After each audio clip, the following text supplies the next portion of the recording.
Nagar, Dravid and the Vesar. The questions were asked in the same question was asked in 1995 as well.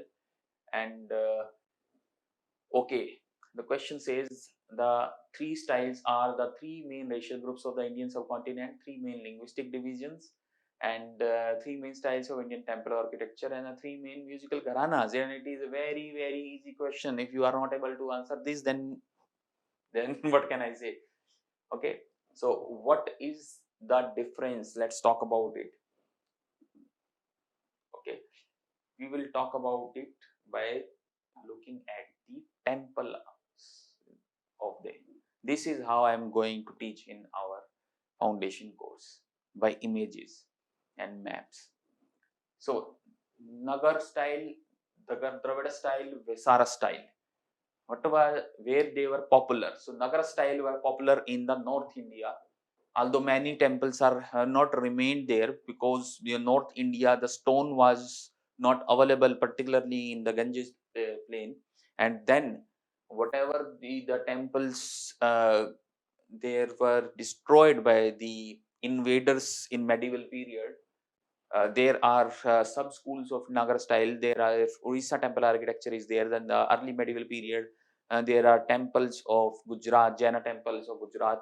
The ancient temples of Nagara style, which are the earliest form of the temples, which is not a pure Nagara style, which where the evolution has not happened. They were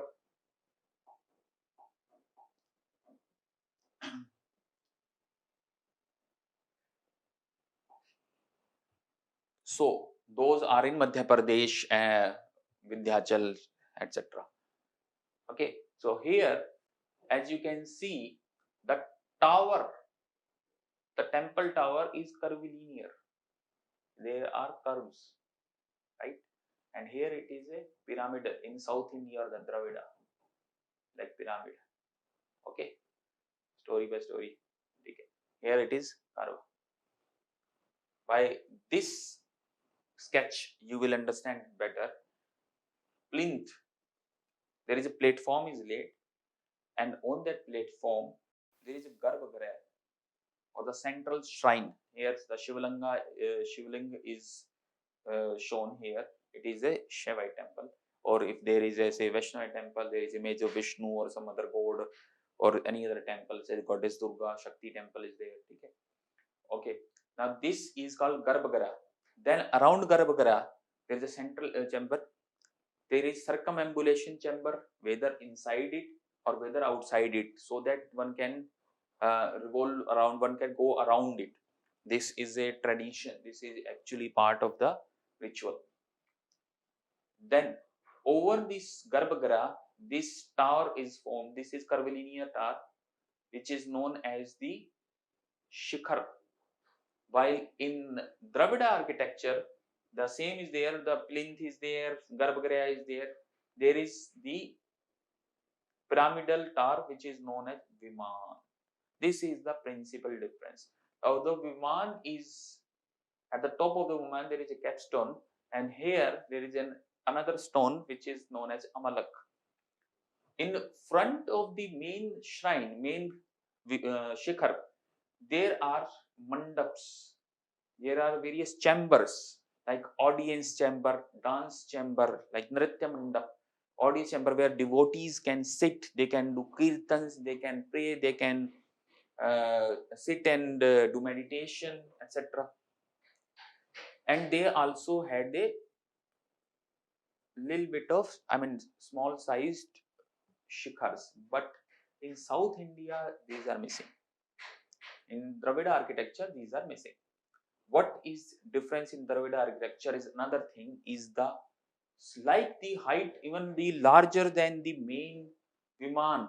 There are gopurams in the all side of the temple complex. Gopurams are the huge gateways, which it is similar to like these. This in fact it is similar kind of gopurams in say Meenakshi temple, Madurai. We have 4 gopurams in all 4 sides. Then there is a temple pond in the temple complex, smaller shrines and rooms for the devotees and the priestly class. Okay. Now the third one, this is North Indian temple architecture, South Indian, Vesara style. Vesara style developed later on, and it was a mixture of the two. Mixture of the two, that there were mandaps was there, were curvilinear towers were largely there. In some cases, there was some pyramidal were there, but there are gopurams. This was developed in Karnataka region, like Hampi temples of Vijayanagara time, Vijayanagar era. We will discuss later on. I am going to show you images of that as well in some other question. There are gopurams, Raya gopurams of the Hampi temples like Vitthal Swami or Virupaksha or Virubhadra temple. Okay, so this is the basic difference between the three temple architecture, and the question was very simple. I am just going into the details of the difference so that you can have an idea of the three temple architecture. Next question. Next question is the Bhumisparsha Mudra of Lord Buddha's image. Okay. Now, this question comes. Bhumisparsha Mudra. Bhumisparsh. In Hindi, those who are away, those who are from the Hindi background, okay, they can understand Bhumi is the earth. Bhumi is the land. Sparsh, touching the Bhumi. Okay. But if you are not aware of, you have not seen it, and if you are not aware of the background, what it symbolizes, this is being asked as what it symbolizes. So I am going to show you first what it symbolizes and what is the image. This is the Bhumisparsha Mudra. Now I have put this question in both painting and sculpture because of this. It is also, this is the Tibetan Buddhism painting. This is not quite clear though. Buddha is, this is better, this sculpture, this image. He is touching it. He is shown touching. His finger is pointing towards. He is touching here. He is touching it. He is touching the land. He is touching the earth. And his other hand in his lap. His left hand is in his lap like this, palm facing upwards, and his right hand is touching like that. Okay, so this is the Bhumisparsha Mudra of the peaceful Shakyamuni Buddha.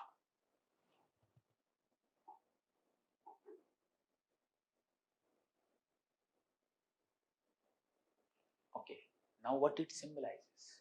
First option, Buddha's calling of the earth to watch over Mara and to prevent Mara from disturbing his meditation. Buddha's calling of the earth to witness his purity and chastity despite the temptation of Mara. Buddha's reminder to these followers that they all arise from the earth and thus this life is transitory. Both the statement A and B are correct in this context. And answer here is B.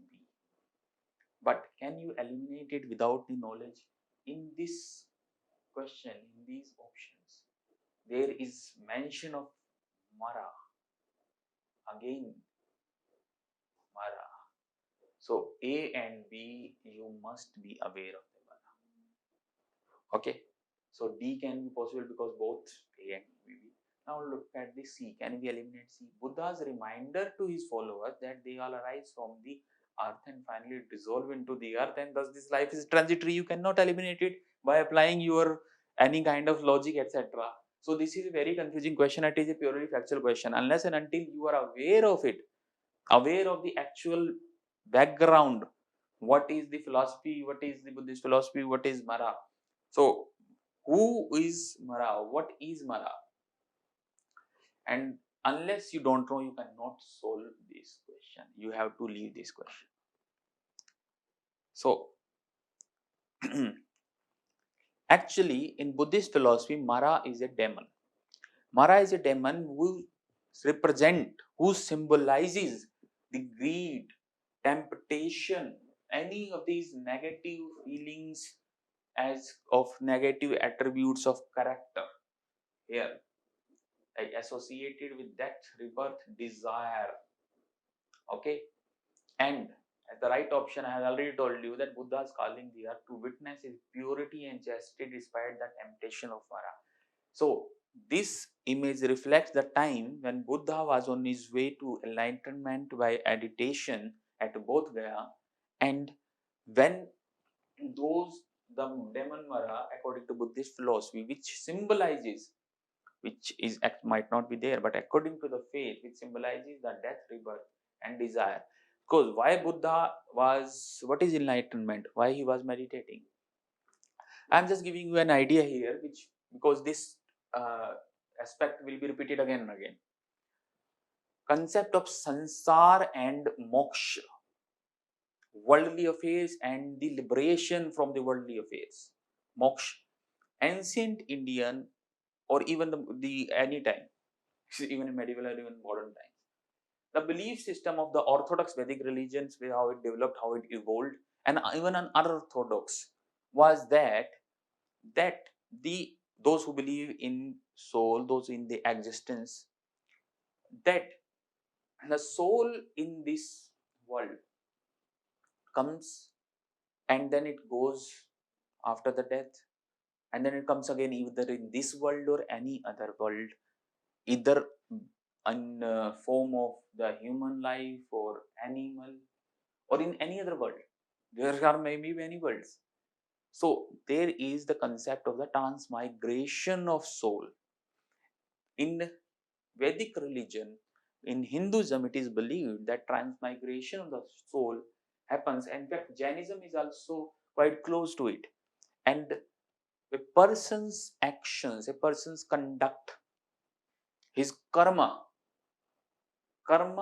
means attached with his soul. If you do good karmas, if you perform your religious duties, you don't harm, you perform your social duties, you don't harm the others, you don't violate the others' right, you do your obligations and duties as I just mentioned, then there is a balance of karma. If you do something bad, you have to do penance. Both Hinduism, Jainism says so. Okay. पाप करा है आपने in Hindi. If I say, those who understand Hindi, please, sorry for those who don't understand the Hindi.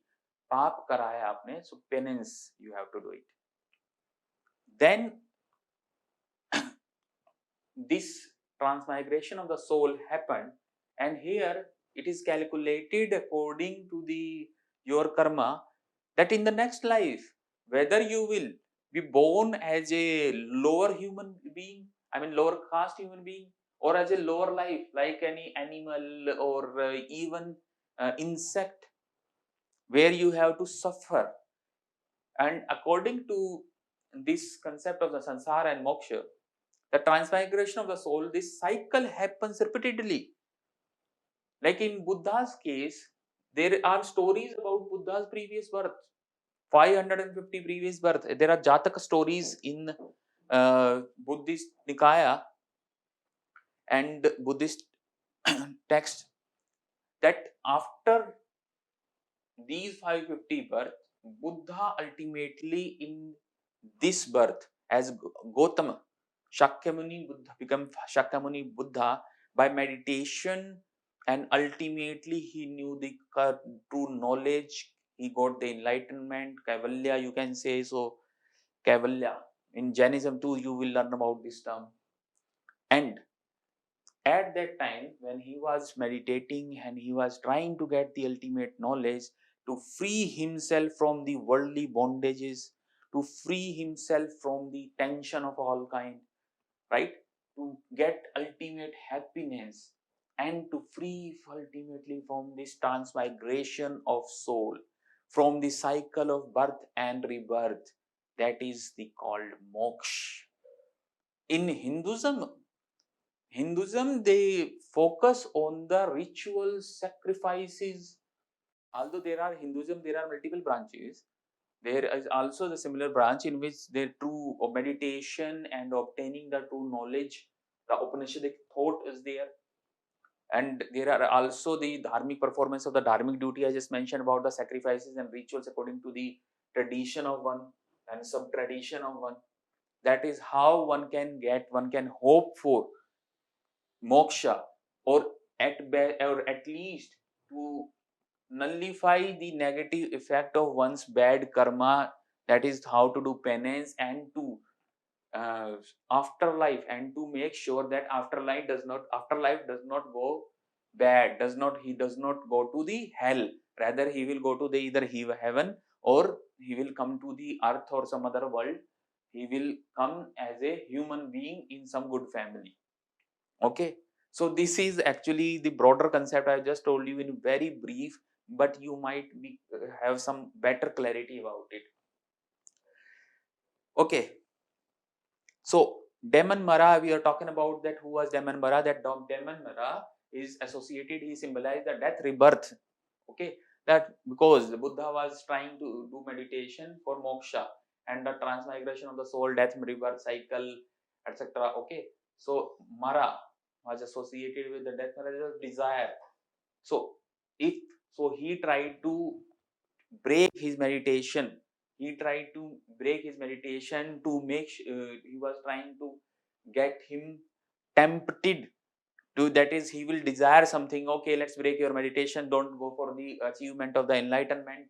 And uh, this Shant Mudra, this Bhumisparsha Mudra shows that earth. Buddha said that, okay, irrespective of the other temptations of the activities of the demon Mara who is trying to break his meditation, he is uh, I mean, what can you say, what is the correct word for this? He is still going for the enlightenment. Okay, representing the moment of Buddha's enlightenment. I just told you the hand touching the earth and the right hand is the upright position, this mudra. Okay, the rest is same. The Mara represent the personification of the forces antagonistic to enlightenment. I just explained you in easier terms. Okay, the religion of the early Vedic Aryan was primarily of bhakti, image worship, and yajna.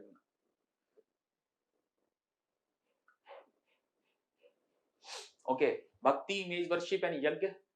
Yajna जो लिखा है, this is yajna, worship of nature, and yajna, yajnas, worship of nature and bhakti. Bhakti. What is when bhakti emerged? So earliest bhakti, what is bhakti? Bhakti means is you have a devotion to your own personal god. Out of the many gods, polytheistic Hindu religion, you choose one personal god and then you devote yourself. You uh, keep remembering his name. Okay, so that is called bhakti. So earliest origin of the bhakti dates back to the ancient period, in which it is related to the Krishna bhakti. Okay, it is the post Vedic emergence of the Brahmanism. It is related to that aspect. Bhakti period, Gupta period, bhakti emerged. And then later on in medieval period, we learn about bhakti and Sufi movement. Okay, so that bhakti, but actual origin is from the ancient period itself. But it was not of the early Vedic Aryans. So first is wrong. If bhakti is wrong, that automatically means fourth is wrong. Right? Quite simple. Image worship and yajna. Have you ever heard, if you have studied the early Vedic Aryans in, I mean, if you are going to study, if you haven't studied, then early Vedic Aryans, what was their religion? Then image worship was not there. The worship of nature and yajnas. This is the correct answer. Okay, this is the correct answer. So I already told you that the Aryans or the Hinduism actually, they believed in anthropomorphic form, that natural phenomena, natural forces, they conceived them as allies like sun god, Surya, flood, rain, Prithvi, earth, etc. And they represent them in anthropomorphic form, that is, they personified them, they gave them human attributes. That sun is actually a human uh, guy, and although he is a god, he has supreme attributes, he has superior attributes, and he lives in some heaven, or he lives in not on he does not live on earth. Okay, but he do look like human. And the gods were in three categories: terrestrial, atmospheric, and the celestial, are known as Prithvi, that is earth, Sthan, Prithvi place earth, Antriksh, that is atmospheric, slightly higher, in celestial, then Dusthana, in even higher, those who reside. This is becoming more and more complexity of the Brahminical religion, how the Vedic religion, later Vedic religion, and ultimately the Brahmanism of the modern times and the various offshoots. So there is a lot of complexity in that. The Vedic Aryans thus worshipped a host of gods, but each in turn was worshipped as the highest god. This concept is known as the henotheism or kathenotheism. That is devotion. This is not bhakti, but this is the Vedic Aryans thus worshipped a host of gods. Again, polytheism was there from the beginning. Each in turn was worshipped as the highest god. That, okay, they say if they worship God one, then they say, okay, God one is supreme, and God two is supreme. Okay, and other aspect is the yajna or yagya.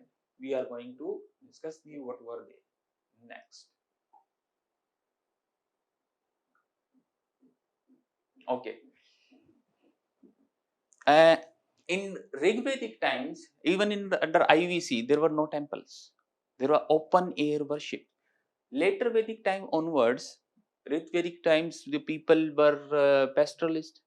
Okay, and then agriculture started, cultures developed, so civilization started. Then temples came into being, in rudimentary form. That too, they were largely people who do yajna as well as in the home, as well as in community form. Okay, for the group of people during the greater yajna yajnas, in English, as you say. So, what Rig Vedic says how to prepare, whether Rig Veda contains rituals and sacrifices, the answer is no. Rig Veda contains prayers, and some Veda sets them to the tunes, and yajna, that is offering, were made to the fire, and fire is actually the yajna sacrament fire. The holy fire is considered as a, even today is considered under the Brahminic faith, under Hinduism, as a mediator, as a, you can say, as a carrier of your oblations, what you put ahuti in yajna, that is which is sent, message is sent to the gods. So this is the role of the sacrificial fire, yajna fire. Again, I mentioned that in Vedic times there was no sacrifices, etc. In Yajurveda Veda, that is the third Veda, and which contained the sacrificial formula, rituals, mantra, etc. That were to be accompanied with the yajna, rather than the sutras or in Vedic period. Sorry.